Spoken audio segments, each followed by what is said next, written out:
Are you casting pearls before swine?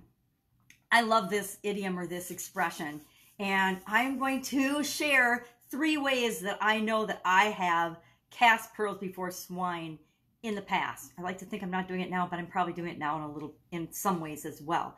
What does this mean? This expression actually goes all the way back to the Bible, Matthew 7:6.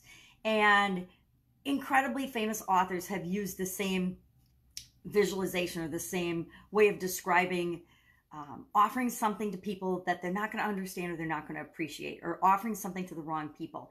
And, William Shakespeare used it, Charles Dickens used it, and it's a really common expression, casting pearls before swine. Or, if you threw jewels in a pig pen or in their slop buckets called to feed them, are they going to pay any attention to it? No, because they have no interest. They have no need of jewels or pearls in particular.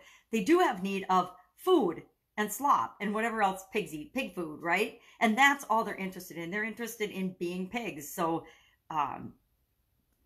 eating, procreating, sleeping, existing. That is pretty much what swine expect out of life, right? Not too much different than everybody, right? People as well. We want our basic needs met.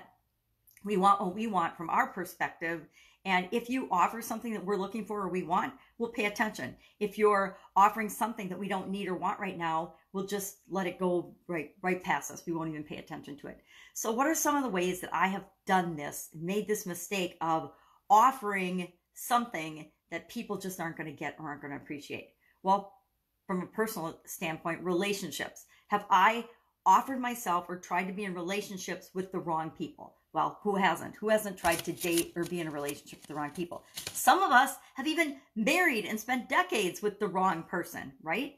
And no matter what, and I like to think of us as individuals as the ultimate jewel, the ultimate offering, the ultimate being in front of other people. And if we're amazing, we're all amazing and unique and special in our own way. But if we're trying to be with the wrong person or in the wrong relationships, either personal or business, what happens is we're offering things and the other person isn't receiving. They don't get them. They can't understand us. They don't get us. They don't relate to us. We've all been in relationships like that where it just isn't a good fit. Doesn't mean we're not both awesome people and great people in our own right. It just means together we're not so hot. That would be the summarization of my marriage. So that's my first thought of casting pearls before swine. Now that would assume that I was the pearl and the ex was the swine, right?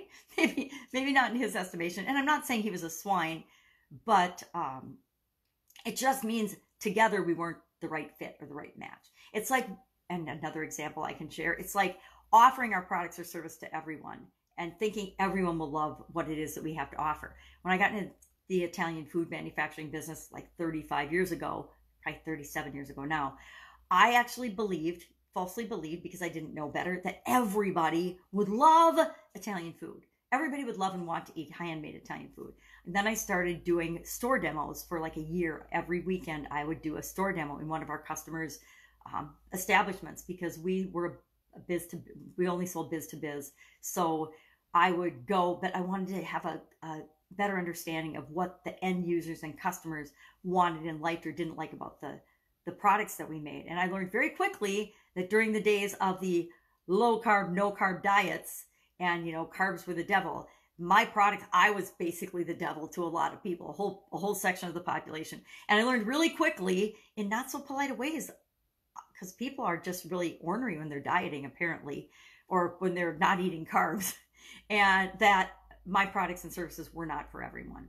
So that would be the second example of me casting pearls before swine, wanting to offer my demo product to absolutely everyone and everything. And the other example that I have where I've been really guilty of this is not listening to my customers, or not targeting and selecting the right group of people to speak to and work with. When I first got into the online world just a couple years ago, I'm pretty new to the online world and digital world.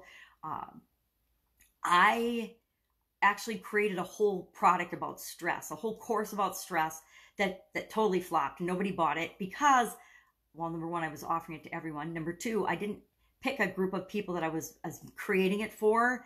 I just figured everybody's got stress. They want to get rid of stress. And I didn't I didn't listen to the people that I wanted to serve with it. I didn't ask them. I just created what I thought they would want. I threw it out there and then was surprised when nobody wanted it.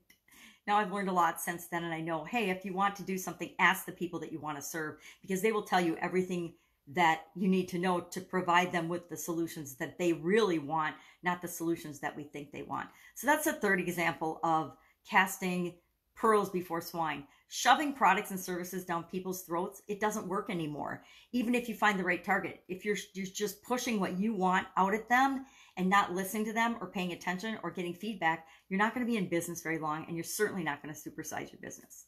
So that's it. My question for you today, my action item for you today is to ask yourself, are you doing any of these things too? Because I got to believe I'm not the only person that has done and probably still continues to do this in some ways in my businesses and in my life, not just my businesses, right? I know I'm not going to go there. All right, go out, make it an awesome day, and I will, of course, be with you tomorrow. Bye. Supersize and grow that business. That's what you're here for. Bye.